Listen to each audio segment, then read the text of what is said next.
am so excited to be here with you all. And this is a program that really combines the material side of money with the ethereal side. And as you as healers know, there really are both of those parts. And I love that I'm partnering with my friend Ruth on this.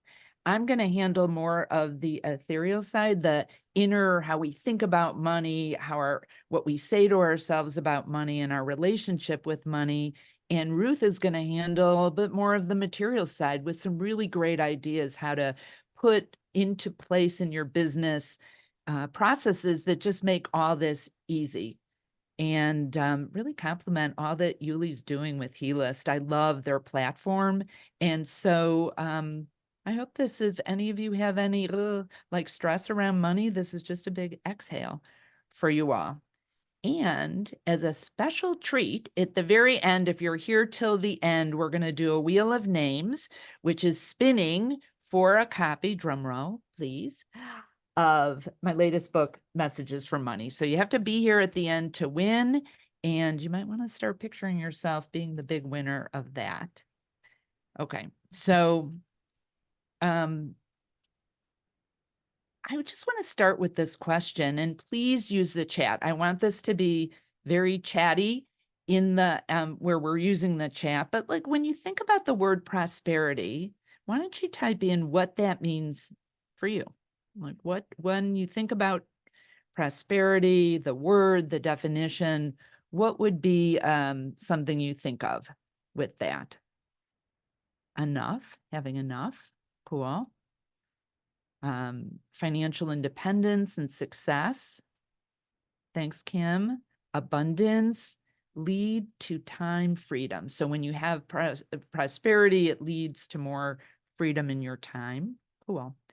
What I love about this word, and Minty, thank you for contentment and more abundance, is that it is so expansive. The actual definition of prosperity is the condition of success or thriving. And so it is about money, and it's also about more. And so that's what we're going to talk about today as well. I want to just start with a story, and it may be helpful with the way I do my slides for you to go to speaker view on this, if it might be easier to see them. Who here, and maybe a raise of hands, has ever had a new driver in their house? Yes, maybe been a new driver at some point in your life. Yeah, hopefully, unless you live in Manhattan, we've got most everybody in that category. Well, when our son Benji was about 16 and a half, so he'd been driving for just a short amount of time, my husband Stephen was heading out of town, and I said to our son, honey, you can use dad's car while he's gone as long as you pick him up at the airport. I like to go to sleep very early. I wake up super early, and Stephen's plane was coming in around 10, and I figured it was a win. Stephen got a ride home from the airport, Benji got to use his car, and I got to go to sleep early. So it was a warm June evening, and I'm heading up the stairs to go to sleep, and I said to our son, I said, honey, you're going to get dad at the airport, right? And he said, no problem, Mom. So I go upstairs, I fall asleep. I'm in a deep, deep, deep sleep, only to get woken up with our 6 foot tall 16-year-old shaking me, saying, Mom, Mom, Mom, you have to get up. You have to get up now. And he was in tears. And I said, oh my God, Benji, what happened? And he said, Mom, I was trying to get dad's car out of the garage, and I didn't want to hit Nana's car. My mom's car was parked in the driveway, and I hit dad's car on the side of the garage. I said, are you okay? He goes, I'm okay, but dad's car. So I'm like, okay, let's go look. So I'm walking down the stairs thinking to myself, like, how bad could it be? I open up the garage door, look at my husband's car, and I start laughing hysterically. And she's like, Mom, why are you laughing? I said, honey, how did you do this much damage and not take the garage down? So this is what Stephen's car looked like after we bent the bumper back. So imagine it was perpendicular to the front of the car. And I was upset that I didn't actually get a picture of the bumper like that. So I said to my husband, I said, honey, get the bumper after you get the car fixed. So this is what we did with the bumper. We put it on Benji's bed with a bow. And our kids have whiteboard walls in their room, and we left him a note on his wall, and it said, "We know you wanted a car." "Oh, you wanted a whole car?" And we thought we were so funny. He actually thought that was funny as well. And Emily, thank you for the laugh emoji. It's hard when we're on Zoom and people are, I'm pretending everyone's laughing at my jokes. So I appreciate that. Thank you. But when we think about this, and maybe you want to put this in chat, like, why are teenagers the biggest demographic that get into accidents? Like, if they look at anything, new drivers are the biggest demographic. So why do you think that is? And maybe just drop something in chat. Why you think that is? Because they're inexperienced? Yes. No experience? What else? That's all true. Yeah, multitasking, clearly. Hormones. Yes, related to that. And I'll go with the multitasking. It's that I think that they have their attention on the wrong things. And we do that all the time in business. We don't put our attention on in the right places for our business. And it really matters in terms of especially how we're dealing with money. Okay. So I'd like you to look at this chart and let me just explain a little bit. So it's not like on one axis, one way, it's like inner wisdom, energy, all the things I know that's part of the work that you do. And on the bottom part, it is financial success, business success. Now, I know through experience and through talking to people that many healers, many coaches have really good mental attitudes about things. They value feeling good. They don't necessarily have financial success. And we live in a material world. And for you to do your work, you have to be growing financially, or you're not going to be able to be around for all the people that you want to serve. Now, obviously, if you have like bad energy and feel bad and no money, that's just sucks. I put struggle and discouragement there, but we could replace that with sucks. Maybe you've been in this position in your current business, or maybe you were doing something else before what you're doing now, and you're working really hard, and maybe you're having a lot of financial success, but you're super stressed out. That's not sustainable, and that's where people get burnt out. And what we really want all of us to be is feeling really good and having financial wellness, and we'll talk about that. So my mom used to say when there was a couple that they were a thing, like, oh, Joan and Bill, they're a thing. So we each have a relationship with money, and you and money are a thing. And I think that we may know we have a relationship with money, or at least everyone on this call would know that. But what I invite you to do is think about, how are you in that relationship? And if you really thought of your relationship with money like a friendship or even a romantic relationship, how are you showing up? Sometimes we think about how's money showing up for us, but how are you showing up? Are you someone who is clingy with money, like you're envious or jealous and you're hanging on so tightly? Maybe you're a bit of a user. You're just wanting a hookup with your money, like you want it to just show up when you need it. Perhaps you're not trusting that it's going to be there for you. So, like, take a moment and pause and think about, like, how are you showing up in your relationship with money? And if you want to add that to the chat and share with the group, that would be cool. Because what I found over and over, and I don't know that Yuli mentioned this, but for 28 years, I was a financial advisor in a really traditional job. I became very aware of my intuitive abilities with people with their money, and also love sharing my information and speaking and writing books. And I left that business about 5 years ago. But what I always knew throughout that time is that how we think and what we say about our money has a huge impact on our lives. And so that when we think about how are we really showing up with our money, it can be incredibly helpful for us. Based on that, I've developed a framework that I find is really helpful for people. And so when we think about creating prosperity on purpose, part of it is being aware, like, aware, what are you thinking and saying about your money? What is your relationship with money? being clear, where is it you want to go, and using the powers of our minds for visualization and getting clarity that way.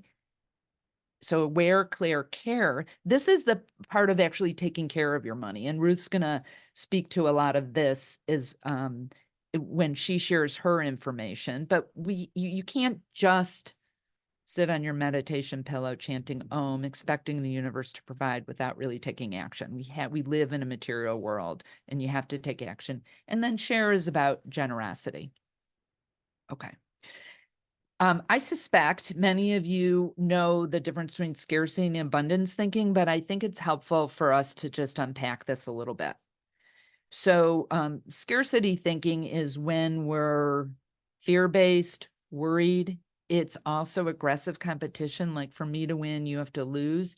It can show up as envy for someone else. Like let's say someone you know in your network just had like their business is booming, they're doing really well. And part of you is either judging them or envious, like, well, they're doing that because blah, blah, blah, your judgy reasons, or you're judging yourself. Like, I kind of suck and that's why I'm not doing well. Like those are all scarcity thoughts.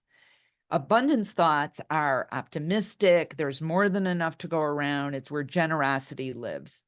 So if we also think about that with inaction and being in action, so you may have abundance thinking, but not necessarily taking action on it yet. And that's where wishes live. And a lot of our goals start there. But if they end there and you're not taking action, you're just envisioning or wishing things, you're probably not going to see stuff show up in real life. So an example for me for this was when I wrote my first book, Great with Money. I was talking about it a lot. And at the time, our daughter was very young, like, I don't know, 6 or 7. And she said to me, Mommy, are you ever going to have a book? You keep talking about writing a book, but like, are you ever going to have one? If you ever want to get into action, have your kid call you out on something. So it was sitting in wishes until I started to really put that into action. For me, scarcity thinking and inaction is 2 a.m, me worrying about something. Like I'm not taking action.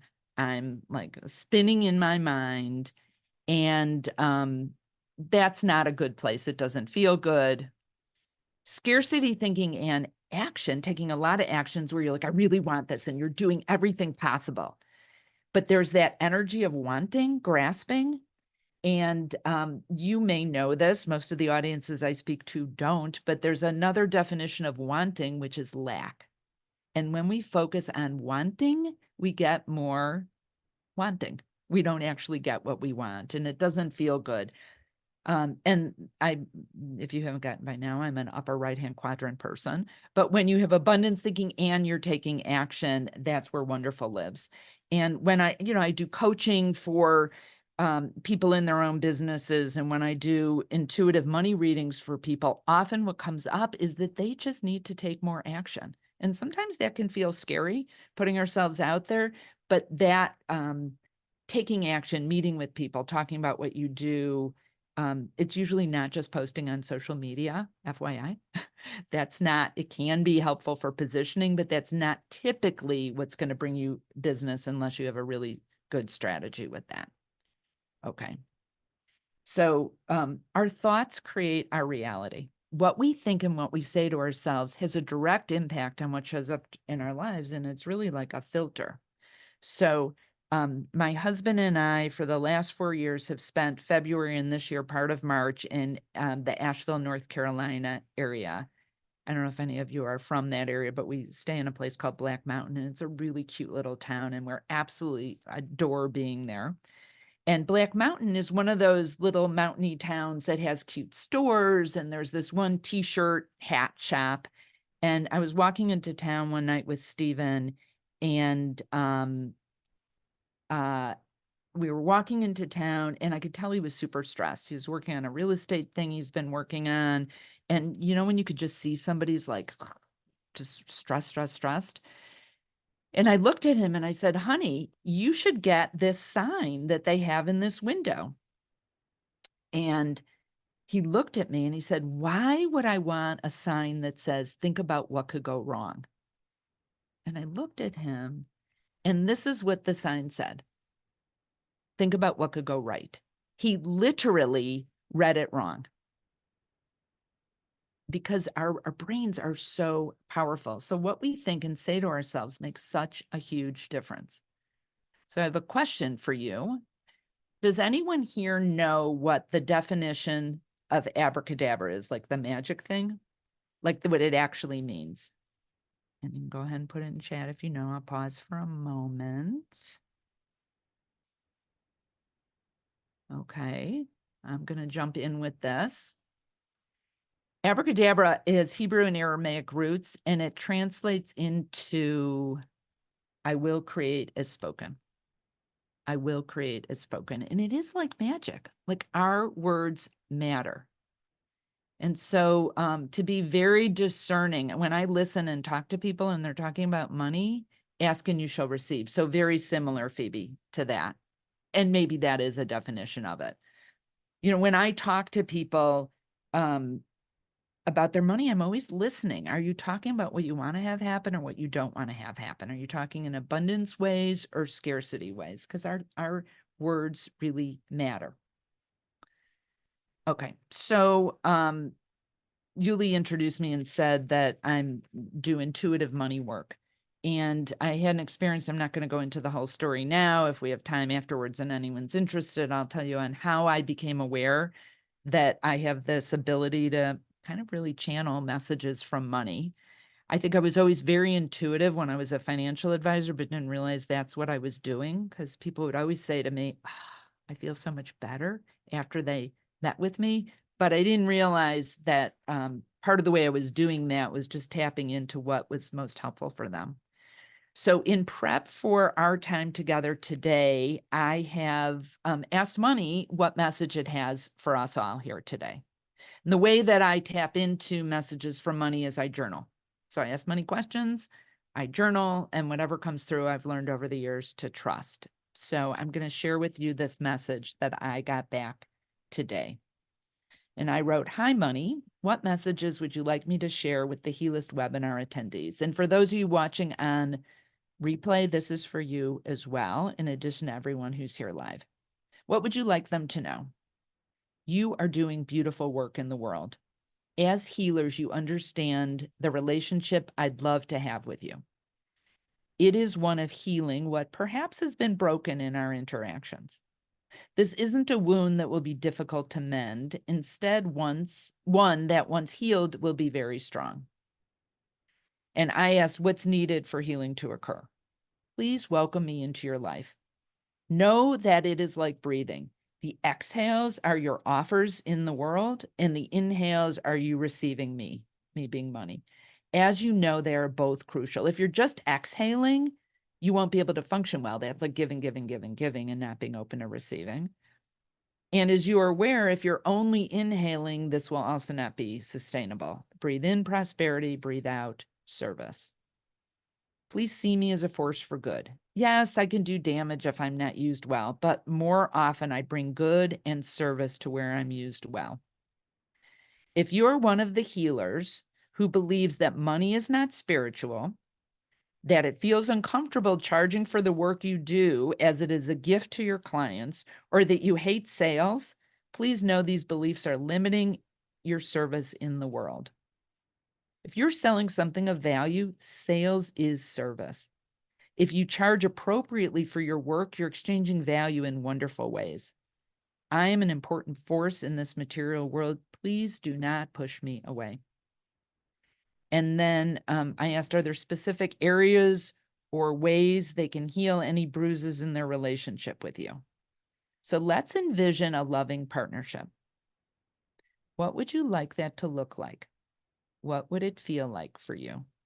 So I'm going to pause for like 2 minutes. And why don't you jot down, if you had this deep, loving relationship with money where you're both there for each other, what would that look and feel like?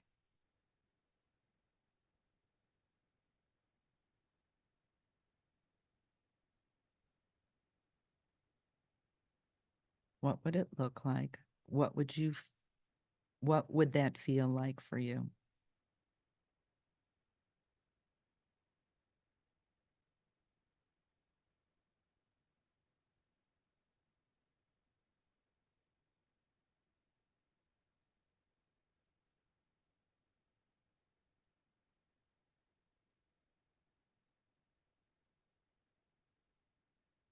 That's a really great question that I suggest you take more time after this and journal on. And then I asked if there was a visualization activity that money would like me to share with this group.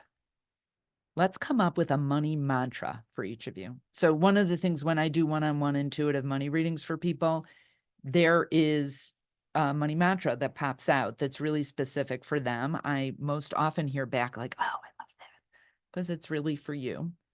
And so this was interesting that Money brought this up. Like, let's hear which ones you come up with for yourself. So a money mantra could be something that you repeat over to yourself. It's an aspirational, inspirational. So let's get quiet. I'm going to walk you through a very short visualization on this. And sit in a way that you can feel relaxed and alert. Inhaling and exhaling slowly and consciously. And imagine that you are able to speak with the energy of money. It's like you have a phone with a direct line to money. And envision yourself picking up the phone and you have money on your favorites list. And you dial into money wisdom. So picture yourself on a call with money. And you ask, hey, money, what would you like me to know? So at first you hear, first of all, I want you to know I am always there for you. It's a matter of trusting and looking in the right places. And now go ahead and in your mind's eye or in your imagination, ask money if there's a mantra for you to remember or a special message for you. Get quiet, breathe, and listen to what money has to say.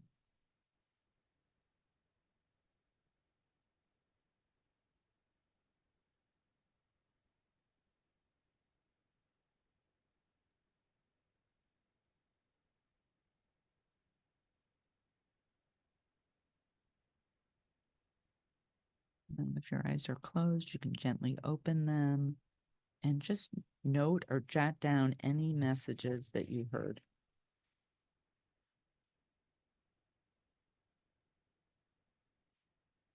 And I would love to hear if you got a message from money, what that is. If you want to put that, if you feel comfortable putting it in chat. And I would say, if you didn't, that's totally fine. Keep asking. And a mantra that came up was I was doing this today. If something didn't pop out for you, could be money and I are partners for good. Money and I are partners for good. Double meaning of good. So I'd love to hear if you want to put something in chat. I will tell you, as I was walking you through that, what I got and felt was money loves me. How cool is that? Yeah. So what we did there was really listen and also envision. And that power of visualization is one that I really encourage you to do in your business. Like, I know you know who this, I don't know, I believe through this community that you know the power of visualization. I encourage you, as you're stepping into conversations where you're sharing your work or a session with someone or an introduction you really want to have happen, why don't you spend time mentally rehearsing that? I do this all the time. I've been envisioning us being together, each and every one of you getting something of value. And so I encourage you with that. So we've talked about being aware. We've talked about being clear. And I just want to read some of these things that came out. Kim said, the more I give, the more I receive. Cool. I'm here to serve you. Love that, Yuli. And your service has great value. Thanks, Jen. Yeah, so you can keep these in front of you on a regular basis. I'm going to, in a moment, turn things over to Ruth. I just want to end. So we talked about aware, clear, just being clear on what you want, having clarity of vision. And Ruth's going to talk about care. on the share part, I just want to leave you with one idea that what we put out, we get back. So the more I give, the more I receive. They're both important. You have to be open to receiving. But besides, like, energetically, if you want more referrals, be really clear. Are you giving more referrals? Like, who are you supporting in growing their business? If you want more money, are you being generous with your money? Not just with your time. Cool. Volunteering, being generous with your time, but are you loosening your grip on money? So, having said that, I'm now going to turn this over to Ruth, and then we'll both be around at the end if you have any questions when we turn off the recording, you can unmute for. So thank you.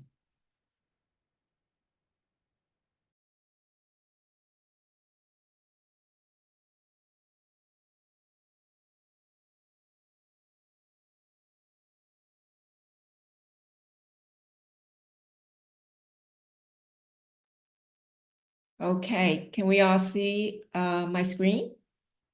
Can you just give me, okay, great.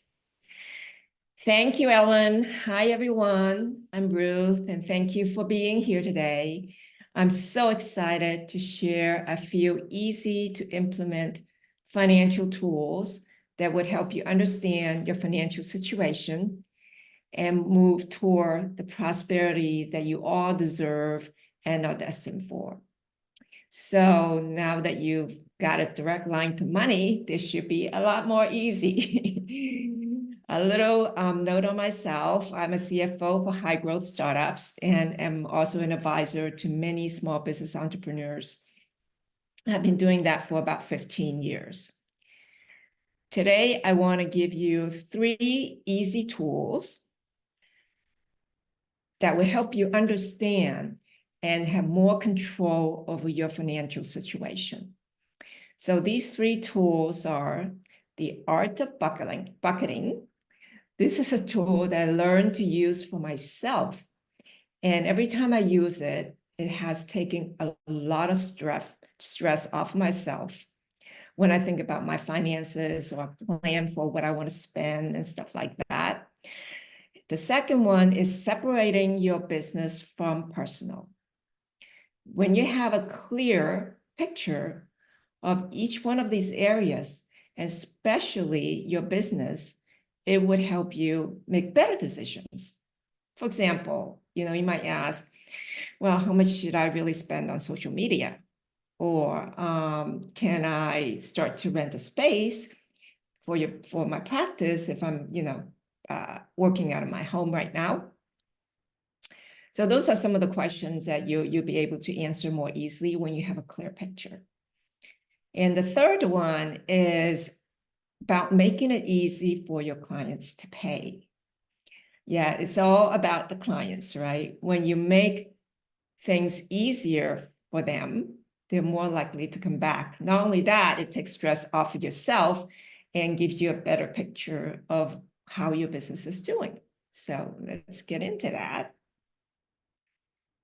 So bucketing is really about seeing different areas of your life, your financial life, in different buckets. So rather than having everything mixed in one account or one pot of soup, like I used to think about it, you can really divide them into different buckets. And I really like the concept of using buckets rather than using the word like budget. Okay, what is budget? So, intangible, right? So buckets are a much easier way to visualize and understand. And breaking your life down into these 3 buckets, you can see and plan for each one of these areas separately. So the first one is pretty self-explanatory. That's the living expenses. Those are your rent, your mortgage payment, or grocery bills, your car, or your kids' expenses. Those are probably, for most people, the biggest bucket in your life, right? So those percentages down there are just for illustrative purposes. It's your own number, right? There's no rules about how much you should have in those. But I'm just, illustrative purposes, I put a percentage down there. So when you can do this pretty easily with your daily essential expenses. Just sit down for about, 15, 20 minutes. You can, kind of list down what you spend on a monthly basis and compare that to, say, what's your income, how much out of your income that you are spending for your daily essentials. Those, like, you can't really not do those, right? And the second bucket is the large one-off items that sometimes are discretionary, right? Those are trips and vacations you want to take, or maybe going to a retreat. I love going to retreats, and learning, or you have a course or continuing education that you want to take. Those are probably, in most cases, a large, a sum of money that you want to set aside for. So if you're starting today, take a look at what are some of the things you like to do for the rest of this year, right? Then come up with a number and start to set aside that money each month for that, right? Or you already have it, but just put it in a separate bucket, so that, oh, my living expenses are taken care of, and these are really, I can do things, And then the third one is savings. Though that's really about building a safety net. This is where it's going to give you the most comfort level, or take the most stress away when you have a safety net, right? And that's really maybe you already have a safety net. You have a certain amount of savings. And, if you don't, I would suggest that you start putting an amount of money regularly, non-negotiable, every week or every month. Just have an automatic transfer into your savings account. And it doesn't come out, it only goes in, right? So, and it will build up over time. The idea of this is build up a safety net when, when an event happens in your life, you need to take a break from your business, or you need to take a break from your job, that you're not stressed about it. You can do it. Whether it's 3 months, you can get can do this for yourself, or 6 months, whatever it is that makes you feel safe. And then last but not least, we don't really want to think about that, but taxes is taxes, right? Well, the way I think about taxes is that taxes is a function of how much money you make. So the more taxes I'm paying, it means I'm actually making more money. Okay, so that's more of a abundance mindset, right? Instead of, oh, why am I paying so much taxes? But everybody's pays taxes, and the more money you make, the more taxes you pay, and hopefully your accountant will help you, reduce as much of that as possible. So once you set that aside, then you're not stressed when April is coming up. So every April 15th, you're gonna, oh, I really owe that much money. When you have it set aside, then it's there. So you don't have to stress about it, and you don't have to, what I recommend to people is that, I know a lot of you are practitioners, self-employed, is to set aside at least 20% of your income every month into this bucket and save for taxes. Okay. And 20 or 30%, but 20% I think is probably good. And you just, let that build until, it's tax time, then you can take it out without any stress. So this is the way I think about my financial life, is that in different buckets. And the beautiful thing, another beautiful thing about buckets, is that you can make it as big a bucket as you want, right? And grow with that. It's not limiting, So this is a tool that I just love, and it's helped me tremendously in really thinking about my finance life, and with much, much less stress. Okay, so the next thing is separating business versus personal. This is an area that I see a lot of entrepreneurs don't do well, or don't do at all, right? First thing you must do when you have a business is to have a separate bank account and a separate credit card just for the business. This is super, super important, right? So on the left side here is your business finances. Your clients pay you for your services, and you have expenses that are related directly to your business, like supplies that you use, the rent you pay, maybe for space, money you use to print business cards, flyers, or even subscriptions for some tools like Zoom. If you use Zoom for when you talk to your clients, that's a business expense. Or MailChimp, if you have email campaigns going out. All those are business expenses. And, we could probably have a whole separate webinar on that. But here you can see the revenue and expenses from your business. Why do you want to separate business from personal? First of all, by separating the business income expenses, you will be able to see whether your business is profitable or not. And you can answer questions like, how much can you reinvest back into your business if you need to? Do you buy another table? Do you start to rent a space to accommodate the growth? Or eventually you can see whether, you can answer a question like whether your practice can help you build the lifestyle that you want. So keeping track of expenses separately can also help you see what expenses you can deduct on your taxes. And you're not waiting until the end of the year to digging through your credit card statements and receipts for your accountants. And having this process in place makes it so much easier.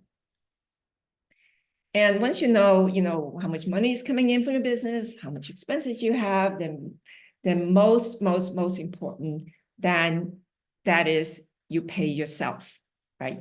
By paying yourself is you're transferring an amount of money into your personal bank account, right?